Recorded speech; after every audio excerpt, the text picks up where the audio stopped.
Halo, Ibu dan teman-teman semua. Pada kesempatan kali ini, izinkan saya untuk mempresentasikan analisis 10 Types of Innovation, 10 jenis inovasi pada kopi kenangan. Bersama saya, Aprido Pakpahan dari kelas MJ506 pada mata kuliah Digital Innovative Entrepreneurship dengan dosen pengampu Ibu Hetty Hendrayati untuk menempuh jurusan S1 Manajemen Universitas Siber Asia. Oke, ini dia 10 Types of Innovation, 10 tipe inovasi. Jadi, 10 Types of Innovation ini adalah pendekatan ilmiah untuk menciptakan terobosan inovasi. Tipe-tipe ini dikelompokkan menjadi 3 kategori utama. Ada inovasi configuration, inovasi offering, dan inovasi experience. Inovasi yang paling sulit ditiru umumnya melibatkan kombinasi cerdas dari berbagai tipe, terutama di kategori configuration dan experience. Mari kita bahas satu per satu ya, teman-teman. Kita mulai dari inovasi di kategori configuration. Nah, configuration ini sendiri apa sih?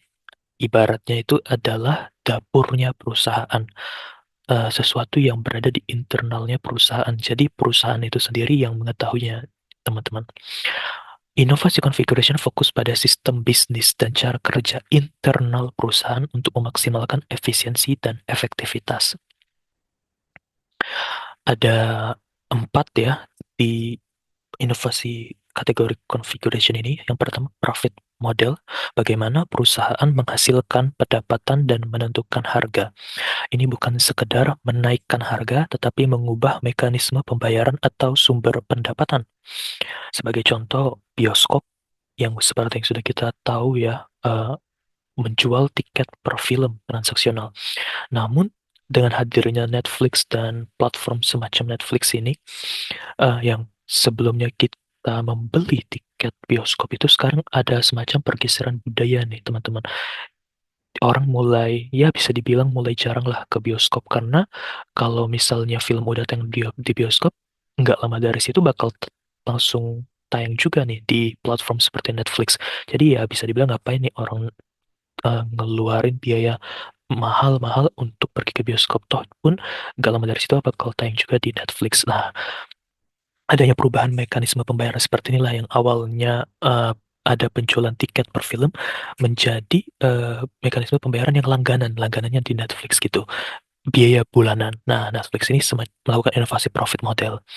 Terus kalau ngomongin juga perubahan mekanisme pembayaran, ya kita semua sama tahu ya, ada namanya QRIS ya, teman-teman. Dan itu juga semacam salah satu dari inovasi profit model. Jadi yang awalnya kita cash atau mungkin pakai kartu debit gitu kan, sekarang berubah budayanya, mulai perlahan-lahan semuanya menerapkan, para penjual itu menerapkan adanya QRIS. Jadi kita tinggal buka HP terus scan dan langsung deh bayar gitu tanpa perlu membuka dompet lah atau mungkin pakai kartu gitu kan. Jadi semuanya semakin simple gitu. Oke, sekarang network atau jaringan ya, teman-teman. Jadi ini bicara tentang bagaimana perusahaan bekerja sama dengan pihak lain, partner, supplier, bahkan dengan kompetitor sekalipun untuk menciptakan nilai lebih yang tidak bisa dilakukan sendirian. Sebagai contoh, sebuah restoran kecil tidak punya armada kurir, jadi mereka bekerja sama dengan GoFood atau GrabFood. Restoran ini memanfaatkan network untuk menjangkau pelanggan. Jadi dengan memanfaatkan bukan memanfaatkan sih, tapi dengan bekerja sama ya dengan GoFood dan GrabFood ini, mereka tidak lagi susah untuk menjangkau pelanggan yang jaraknya jauh dari restoran tersebut. Yang awalnya pelanggannya itu ya sekitaran restoran itu, dengan bekerja sama dengan GoFood dan GrabFood ini jadi pelanggan dari 5 kilometer dari restoran tersebut atau mungkin 20 kilometer dari restoran tersebut, tapi itu terlalu jauh ya. Ya pokoknya yang nggak seputaran restoran itu bisa juga tetap bisa mengonsumsi produk dari restoran ini tanpa harus memikirkan jarak karena tinggal pesan aja lewat GoFood gitu kan. Jadi nanti mereka yang datang gitu. Oke, selanjutnya ada structure. Ini cara perusahaan mengorganisir aset, talenta, SDM, dan sumber dayanya agar lebih efisien atau kreatif. Tujuannya adalah mengoptimalkan efisiensi. Nah, ini saya ambil contohnya dari time.com ya. Jadi Google pernah mengizinkan karyawannya menggunakan 20% jam kerja untuk proyek pribadi nih. Dan ternyata dari izin untuk ya udah deh kalian ngelakuin eh, bebas lah gitu 20% jam kerja kalian untuk ngelakuin apa yang bisa dihasilkan untuk Google gitu. Dan ternyata ini menghasilkan yang namanya Gmail nih. Jadi yang awalnya ini ya untuk memberikan mereka kebebasan untuk memikirkan proyeknya sendiri-sendiri, maksudnya tidak terkungkung dengan tekanan dari perusahaan, akhirnya dengan kebebasan dalam tanda kutip itu bisa menghasilkan Gmail. Ini adalah inovasi struktur dalam manajemen STM. Jadi bagaimana Google tadi memberdayakan sumber daya lebih efisien dan justru dari memberdayakannya ini bisa menghasilkan produk yang sekarang kita pasti pakai lah ya, Gmail. Oke, selanjutnya kita ke proses. Jadi ini adalah metode atau prosedur kerja unik yang membuat perusahaan bekerja lebih cepat, lebih murah, atau lebih berkualitas dibanding lawan. Seringkali ini menjadi rahasia dapur, tanda kutip ya, perusahaan. Contohnya kayak restoran Padang punya metode penyajian hidang menumpuk piring di lengan agar penyajian super cepat tanpa perlu buku menu. Ini adalah inovasi proses ya. Oke, sekarang kita beralih ke kategori kedua yaitu apa itu offering. Nah, ini adalah apa yang dijual atau ditawarkan oleh perusahaan kepada konsumen, nih, kepada pelanggan ya, kepada kliennya. Inovasi ini berpusat pada perbaikan atau reimajinasi produk dan layanan inti perusahaan untuk memberikan nilai yang lebih besar. Ada dua jenis dalam kategori offering ini. Yang pertama, produk performance, menciptakan produk dengan fitur, kualitas, atau kemampuan yang jauh lebih unggul dari standar pasar. Contohnya adalah merek Dyson yang menciptakan kipas angin tanpa baling-baling, seperti ilustrasi yang saya cantumkan di sini. Fungsinya sama, hembuskan angin tapi kinerjanya lebih aman dan estetik. Jadi kita tidak perlu lagi takut kayak dengan putaran baling-baling gitu ya teman-teman. Dan terkesan lebih estetik ya. Kemudian ada product system, menghubungkan berbagai produk atau jasa terpisah menjadi satu kesatuan, jadinya bundling gitu ya, yang saling melengkapi. Seperti yang kita tahu ada Microsoft Office ya, tidak hanya kita membeli Word, tapi juga bisa langsung terintegrasi dengan Excel dan PowerPoint. Jadi bundlingnya mantap lah ya. Semakin banyak produk yang dipakai, semakin kuat sistemnya.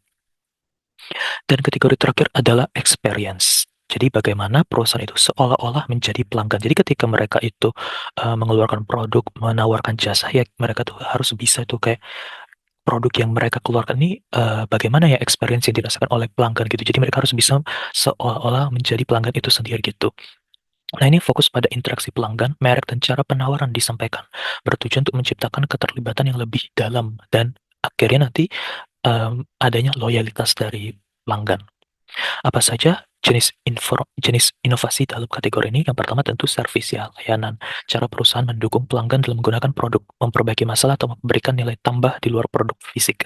Ini saya ambil contoh dari thestrategystory.com. Toko sepatu Zappos membolehkan retur barang gratis selama 1 tahun tanpa banyak tanya. Ini inovasi servis yang ekstrim ya. Jadi bagaimana toko sepatu Zappos ini melayani eh, eh, konsumennya, melayani pelanggannya itu agar tetap loyal ke mereka. Ya salah satu layanan yang mereka berikan adalah retur barang gratis selama 1 tahun. Kemudian ada kategori selanjutnya, jenis inovasi selanjutnya itu channel. Jadi cara perusahaan menyampaikan produknya ke tangan pelanggan, di mana dan kapan pelanggan bisa membeli. Kalau tadi network itu bagaimana perusahaan itu network ya, punya channel dalam tanda kutip ke partner, ke pemasok, ke kompetitor sekalipun. Nah, channel ini malah lebih ke perusahaan itu ke klien, ke konsumen gitu. Dulu beli kopi harus ke kafe. Nespresso membuat mesin kopi rumahan dan menjual kapsulnya secara online. Nah, jadi gimana Nespresso ini langsung seolah-olah ingin dekat gitu dengan konsumennya gitu. Yang awalnya kita harus beli kopinya itu harus ke kafe, kini Nespresso-nya sendiri datang ke kita. Jadi melalui apa? Melalui mesin kopi rumahan, mesin kopi kapsul gitu. Selanjutnya ada brand, ya representasi perusahaan dan citra yang dibangun di benak publik. Jadi brand ini adalah citra nih yang dibangun oleh perusahaan itu di benak publik. Apple bukan sekedar menjual HP, mereka menjual status kreatif dan elegan. Orang rela antri demi brand ini. Dan terakhir ada customer engagement, cara perusahaan berinteraksi untuk membangun hubungan jangka panjang bermakna dengan pelanggan. Contohnya ada Duolingo, ini menggunakan fitur streak ya, agar pengguna merasa rugi jika bolos sehari. Ini membangun engagement yang nantinya akan menjadi loyal ya, jadi orang itu bakal loyal terus untuk join di Duolingo. Duolingo ini adalah aplikasi belajar bahasa ya teman-teman. Oke, itu dia 10 jenis inovasi dan sekarang kita bahas kopi kenangan. Kopi Kenangan ini sendiri adalah merek kopi asal Indonesia ya, kita semua sudah tahu, didirikan oleh Edward James dan Cynthia pada tahun 2017, terkenal dengan produk kopi susu gula aren dan konsep kedai kopi modern yang terjangkau. Merek ini lahir dari keinginan untuk menyediakan kopi berkualitas tinggi dengan harga terjangkau, mengisi celah antara kopi mahal dan kopi instan. Jadi bukan berarti mahal tapi kualitasnya nggak murahan, gitulah simpelnya. Gerai pertama dibuka di Jakarta Selatan dan sejak saat itu Kopi Kenangan telah berkembang pesat dengan lebih dari 900 gerai di Indonesia dan beberapa negara lain seperti India, Singapura, Malaysia, dan Filipina. 900 lebih gerai nih, teman-teman. Nah, bagaimana penerapan inovasi 10 types of innovation tadi di Kopi Kenangan? Kita mulai dari profit model. Jadi Kopi Kenangan ini tidak lagi hanya mengandalkan penjualan kopi dibuat saat dipesan, mereka telah mendiversifikasi arus pendapatan secara cerdas melalui dua cara. Yang pertama, meluncurkan produk kopi siap minum bernama Kenangan Hanya Untukmu yang dijual di Indomaret atau Alfamart dan supermarket lainnya. Ini mengubah model keuntungan dari sekedar bisnis service menjadi bisnis retail produk massal. Yang kedua, berlangganan kopi melalui aplikasi Kopi Kenangan yang namanya Kenangan App. Promo ini menjadi solusi ideal bagi pencinta kopi yang ingin tetap hemat namun tetap menikmati kopi berkualitas setiap waktu. Bukan hanya praktis, program ini juga penuh keuntungan yang jarang ditemukan di promo lain. Jadi ada dua cara tadi kopi kenangan ya teman-teman. Ada melalui produk kopi yang siap diminum dan sudah tersedia di supermarket. Dan yang kedua ada namanya kenangan app. Jadi kita bisa menikmati kopi secara cepat ya, tanpa perlu antri lagi tuh melalui kopi kenangan app ini sendiri. Dan ada banyak fitur keuntungan ya ketika kita nanti berlangganan lewat kenangan app ini teman-teman. Yang kedua, kita akan membahas network atau jaringan. Kopi Kenangan tidak tumbuh sendirian. Mereka melakukan inovasi network dengan menarik investor strategis global seperti Sequoia Capital dari India, bahkan selebritis seperti Jay-Z dan Serena Williams yang jarang melirik bisnis F&B lokal. Buktinya, seperti sudah saya singgung tadi, pertumbuhan gerai yang masif ya. Tadi kita mencatat 900 gerai ya per hari ini dalam waktu singkat berkat pendanaan dan jaringan partner strategis. Kalau yang dari saya kutip di berita yang dari CNN ini teman-teman tahun 2019, ini mereka ya bisa dibilang baru berjalan di 18 kota ya teman-teman. Tapi yang tadi kita sudah catat per hari ini udah sampai di luar negeri ya, di Malaysia, Singapura, Filipina. Dan pengakuan dari CEO. Nah ini CEO Arrive. Arrive ini adalah anak usaha Rock Nation yang didirikan oleh rapper Jay-Z dan Serena Ventures. Ini katanya tuh kenapa mereka berani menggelar investasi ini ya karena terinspirasi dari keuletan, visi, dan kemampuan Kopi Kenangan dalam menjalankan bisnis. Ya jadi ini adalah salah satu struggle dari Kopi Kenangan yang akhirnya membuahkan hasil ya. Ulet dan visi dan kemampuannya itu jelas ya dalam menjalankan bisnis. Dan selanjutnya selain menggait investor dari luar juga mereka menggait artis papan atas dalam negeri ya. Contohnya ini ada Nicholas Saputra yang kita semua sudah tahu ya, aktor papan atas lah ya. Dan juga ada penyanyi terkenal juga bernama Isyana Sarasvati sebagai BA, brand ambassador dari Kopi Kenangan. Oke, kemudian selanjutnya ada proses. Jadi mereka menerapkan model grab and go yang didukung teknologi. Kopi Kenangan membangun aplikasi internal Kenangan App, seperti yang sudah saya bilang tadi, yang terintegrasi langsung ke sistem operasional toko. Proses ini memangkas waktu antri secara signifikan dibanding kedai kopi tradisional. Jadi pelanggan itu pesan di aplikasi, datang, ambil, lalu pergi. Efisiensi operasional toko jauh lebih tinggi dibanding kafe konvensional. Kemudian ada produk performance. Inovasi utamanya adalah lokalisasi rasa kopi berkualitas dengan harga terjangkau.